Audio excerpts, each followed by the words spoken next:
Hi, everyone. Happy Monday. Today we are working on character motivation, and a really good way to think about character motivation is how our characters react to situations. The first thing we're going to do is there's a list of things that may or may not motivate you to do things. Um, what I would like you to do is highlight things that remind you of yourself. Like, what do you care about? What makes you make decisions in everyday life, right? So I'm just going to go through the list. You don't really have to worry about the numbering. But number one, achieve perfection, avoid conflict, avoid pain, be acknowledged, be bad, be good, be normal, be remembered, be respected, be responsible, be someone else, be special, beauty, being strong, maybe cheat death, comfort, curiosity, denial, destiny, deconstruction, dominance, duty, escape, facing a fear, failure, fame, family, fear, finding a purpose, finding adventure, finding what was lost, freedom, friends, getting somewhere, glory, greed, guilt, happiness, jealousy, justice, knowledge, love, loyalty, money, not be lonely, past trauma, peer pressure, pleasure, popularity, power, pride, protecting others, prove others wrong, rebellion, religion, revenge, rising above others, safety. Maybe you want to save the world. Maybe you want to screw destiny, self perfection, self protection, stand out, stubbornness, success, survival, and thrill. So, what you're going to do is you're going to highlight the things that remind you of yourself. One thing that motivates me is my family. And another thing that I like, that I think about, is finding adventure. I'm pretty adventurous. And I like to protect others. All right. So you would go through and you would highlight things that make you who you are and kind of motivate you to make decisions. Like when you're getting older, you're going to change your motivations, and it might be like getting A's at school, or it might be like getting a job, saving up for something that you really like. And those are motivations that help us do the things that we want to do. It's our goals, it's what gets us to the next step. And with that, our characters are actually developed to be very realistic. So when an author is creating a character, they're thinking about human characteristics that are they're going to build their character to have. All right, so we're going to think about that today. In a novel or a play, character motivation explains why a particular character of a novel or a play acts the way that they do. So you're going to suppose a character, John, hates Miranda because, according to the novel, Miranda insulted John in the past, which he could not forget. So his inability to forget the insult caused by Miranda is the character's motivation for him hating her. Sometimes we don't forgive and forget, and those motivations kind of stick with us. I don't know if you've ever had a friend fight or something, but I have, and it's very much like that. Um, the next big ideas for thinking about character motivation is it's very important because it provides a character a reason to do something, right? So if there's no reason to do something, people will not be able to believe in the character. So an author is really going to do step by step building of a character so you can guess what their reaction is going to be, right? So, and here's why we have to build it up, right? So suppose a character in a novel does something without any reason. Then the viewers will not be able to believe in them because there's no reason for that behavior. Likewise, in real life, also the same rules applies. So your character, i.e., you, does something without any reason, that motivation, people surrounding you and interacting with you will not be able to understand why because you behaved in a way without a reason. right? We always have like reasons, we always have motivations. Our decisions are planned out, okay? Um, Now, there's some really um, when we're developing a character, there are a lot of factors that go into who our character will be. If we're thinking of Justice and we're thinking about their background and their upbringing, Just lives in kind of a rough neighborhood in Atlanta.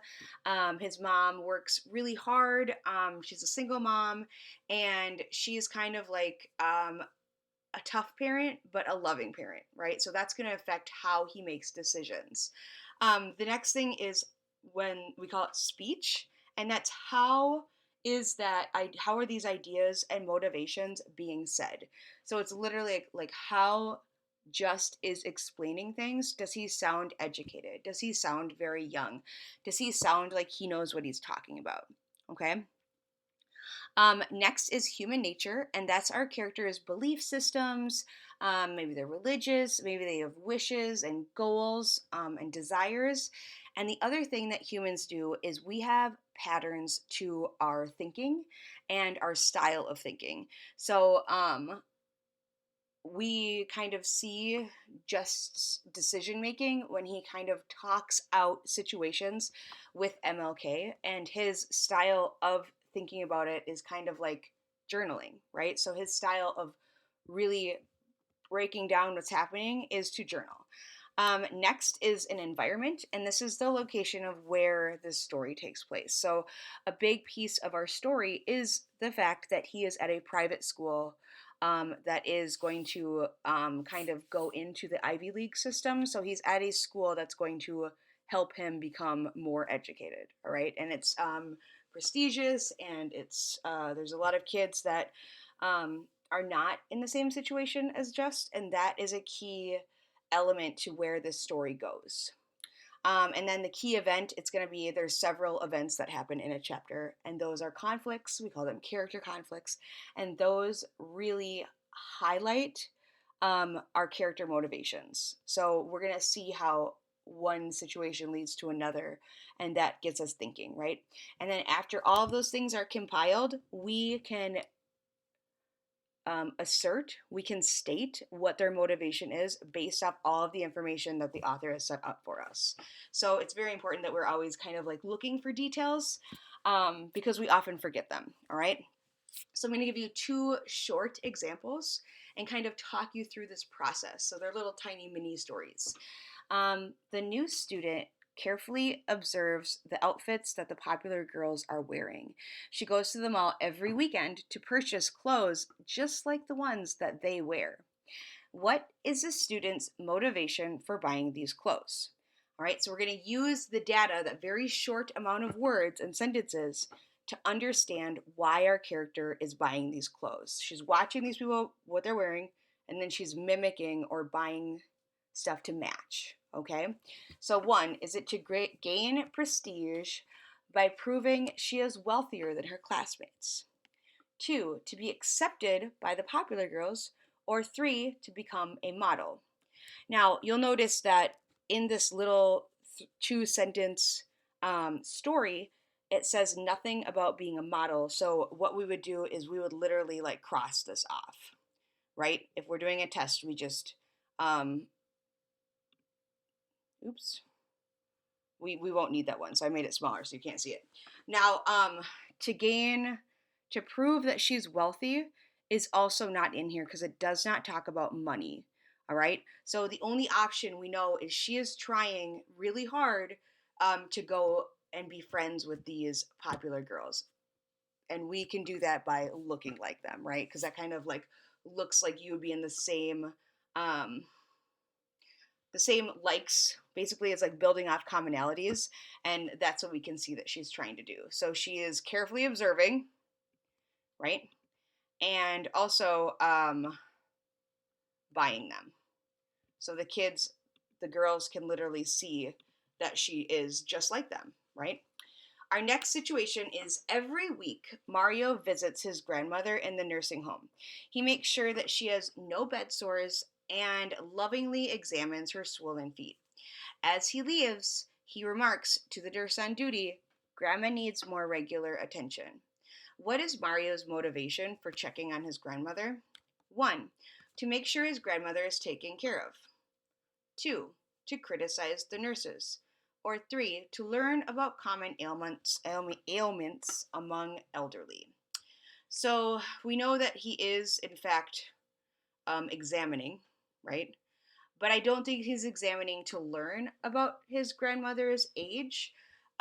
We also see that he does remark that the grandmother is that needs more attention, but he doesn't say it in a mean way, right? So I'm gonna erase this. He can't be criticizing if he's just saying a blanket statement. But what he does do is he makes sure she has no bed sores and lovingly examines her swollen feet. Like he is showing love by making sure she's taken care of. All right, so that's one. There is a lot of things that you can get out of these 3 sentences, but what I do want you to focus on is he's actually making sure that she is taken care of. And when we think of criticize, we think of a mean statement, and that's not what's going on here. So that is different. So tomorrow I'm doing a little practice with one of you today, and then you'll be using this strategy to analyze other characters, okay? So I'm going to read you the story, and then we're going to go through these 6 pieces and kind of expand on our knowledge of our character. And we call this character analysis, right? So there are types of motivation going down here. Well, they're going to build our motivation. And then really think about who you are as a person, because that can help you understand characters better, or you can connect to it because you've read a story like it, okay? So until a month ago, Evie and Gabe have been inseparable or always connected. But now, all Gabe can do is gaze longingly at Evie's exquisite, lovely profile as she strolls arm in arm with Tristan. What does she see in that guy? Gabe muttered none too confidently. So when Gabe saw that Evie left a note on Tristan's notebook saying, "Sit by me at lunch," Gabe slyly removed it. Okay? Now, Gabe doesn't sound like a very nice guy, but he has reasons to be a little bit upset. Now, until a few months ago, Evie and Gabe, had been inseparable.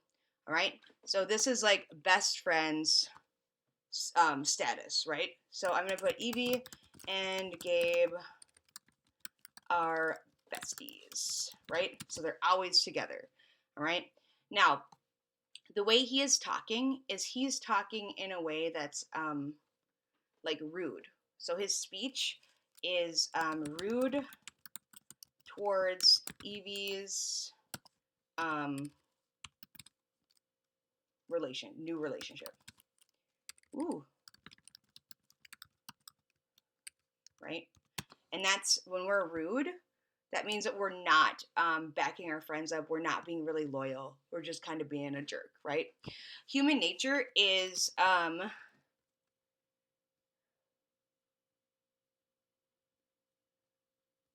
he's like jealous. So he wants the relationship to go back to the way it was. And I'm going to say he misses her, right? Because we have all lost friends where we grow apart, and when we don't see them every day, we get a little jealous, right? So the environment is they are at school. The key event is she leaves a note. Leaves a note on her new person's folder, and Gabe steals it. I'm going to make this a little bit smaller so you can see it. All right. And then the motivation is, so it's out of jealousy, right? I'm going to say Gabe is acting out of jealousy and just wants things to go back. Just wants his buddy back. Right? So, and I know that because he's gazing longingly, right? He's sad. When we gaze longingly, we look a little bit creepy, but whatever, he's really sad about it. And he's muttering, right? This means that he is not happy. We don't mutter when we're confident. And then the last thing is he removes it, right? So he's doing a ton of negative things that might ruin this friendship. So if you're watching this, that's great. If you didn't get a chance to see it, you may ask questions. But if you haven't seen it, I might direct you back to this video so I can wave at you and say, I hope I understand. I hope we understand it now. And then we'll be using this strategy more tomorrow as we're a whole group. So I hope you have a great Monday, and I will see you tomorrow in our live class meeting. Bye.